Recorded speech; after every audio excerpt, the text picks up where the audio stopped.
Just to reiterate, the topic of the Honorable Marcelo Libanan, our Minority Leader, is Senate action to archive the impeachment case of Vice President Sara Duterte. Mr. Speaker, distinguished Minority Leader, yung po bang sinabi ng Korte Suprema ay are we being precluded to initiate impeachment complaints, or we're just being taught on how to file a correct impeachment complaint by complying with procedural steps? Tayo po ba'y binabawalan talaga ng Korte Suprema o tayo tinuturuan lamang kung paano maghain ng tamang impeachment complaint? Before the Minority Leader responds, since the question of the Honorable Marcoleta is directed towards the action of the 19th as well as the 20th Congress, may we request the Senior Deputy Majority Leader to respond? Madam Speaker, we appreciate the exchange of the gentlemen regarding the impeachment as well as the decision of the Supreme Court. May I be allowed to raise a point of order, Madam Speaker? May we know the point of order of the Majority Leader?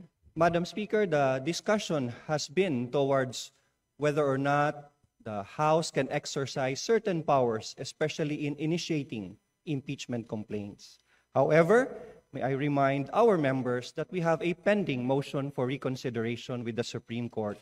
Thus, we cannot discuss the same with finality this afternoon during the privilege hour.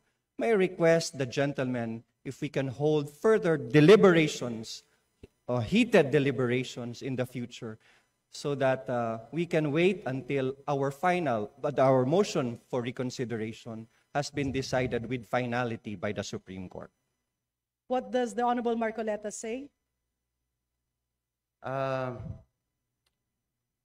May I proceed with my manifestation, Mr. Speaker?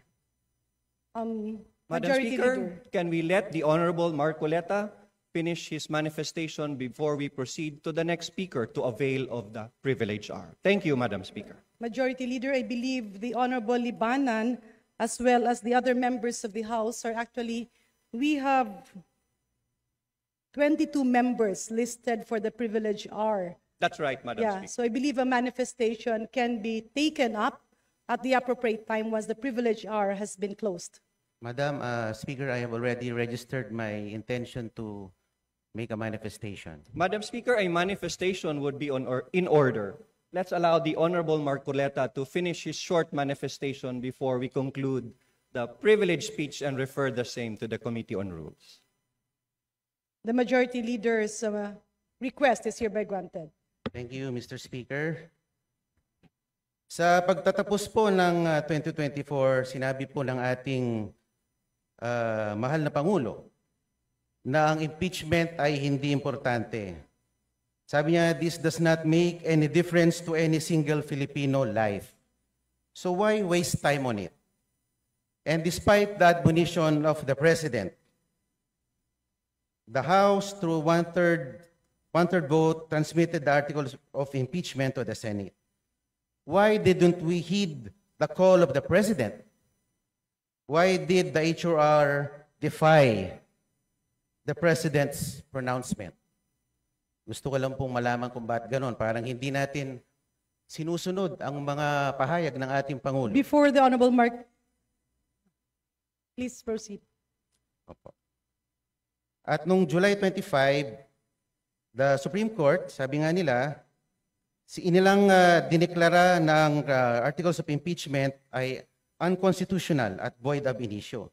At pagkatapos noon ay nakarinig tayo ng mga pahayag mula sa House members na tila baga tinatakot ang ating mga maestrado na pwede kayong ma-impeach din tulad ng Vice President. And despite the motion for reconsideration submitted, the Supreme Court, through a press briefer, reiterated that the decision is immediately executory, notwithstanding the MR. And the Senate accordingly adhered to the decision by archiving the articles of impeachment. So ang tanong ko lang po why the continued defiance on the part of the HOR? Parang tayo po ay tila nagmamatigas. Samantalang ang Korte Suprema at ang ating co-equal body ng Senado ay tumalima na sa sinabi ng ating Korte Suprema. Alam naman po natin that the Supreme Court is the final arbiter on all disputes and controversies pertaining to constitutional issues.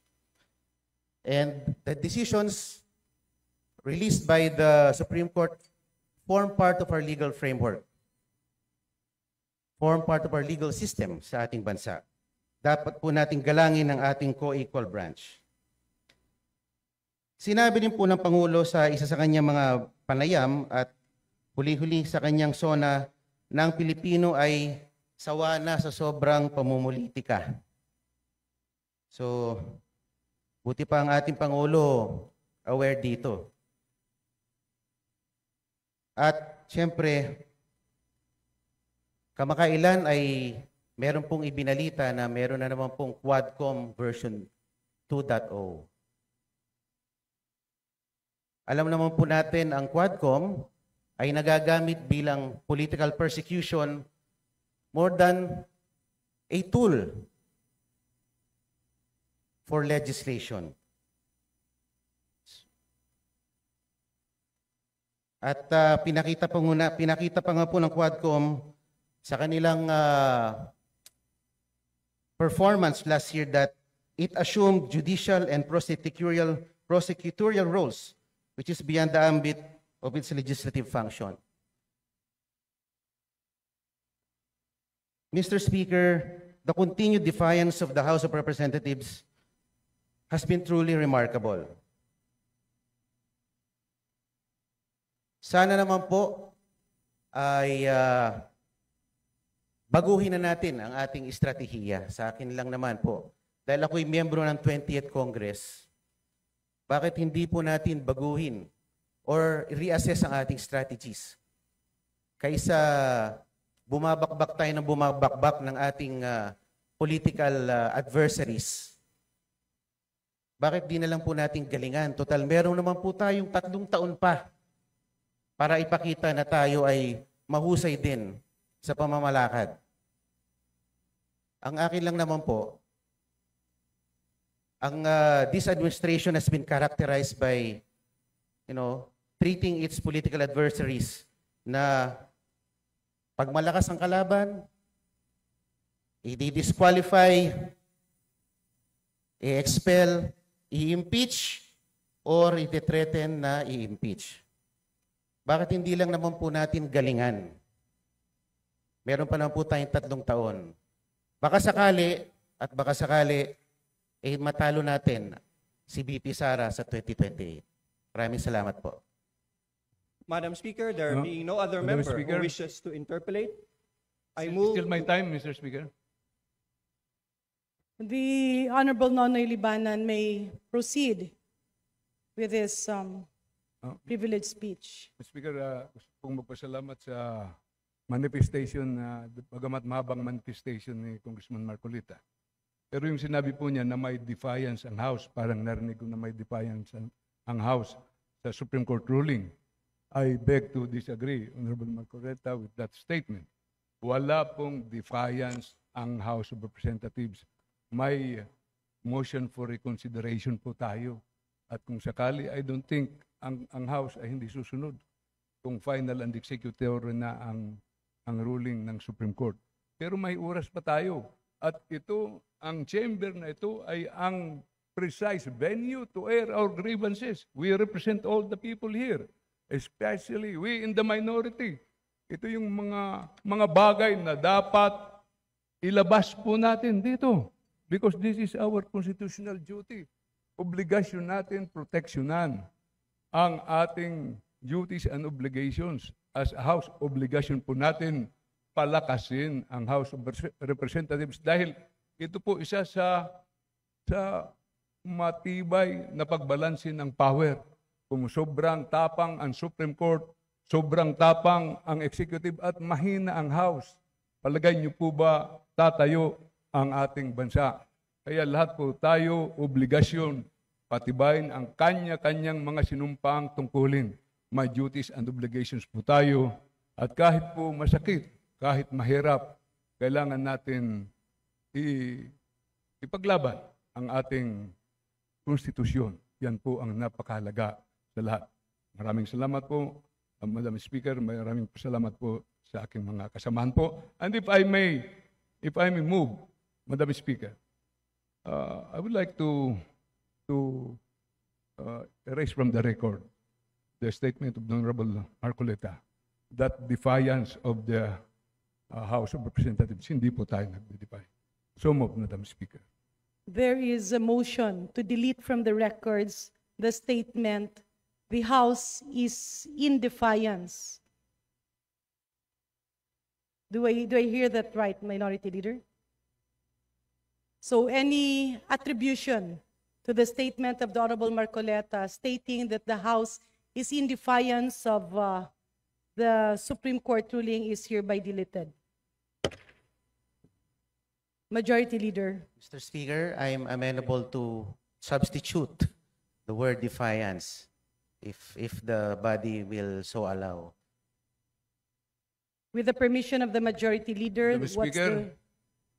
the It was my time. He was only availing of my time. yes. The honorable gentleman has not been recognized and have not taken my seat, Madam Speaker.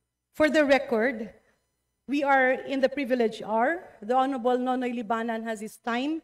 He delivered his privileged speech entitled Senate Action to Archive the Impeachment Case of Vice President Sara Duterte, and the Honorable Marcoleta signified his intention to interpolate and then later on make a manifestation.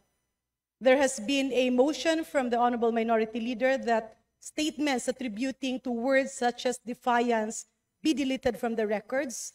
The Speaker has taken action on that. May we now recognize the Majority Leader. Madam Speaker, I would like, thank you so much, Mr. Speaker Libanan. Motion to refer. Madam Speaker, Madam Speaker. we move to defer. Thank you, Madam. Now, session suspended.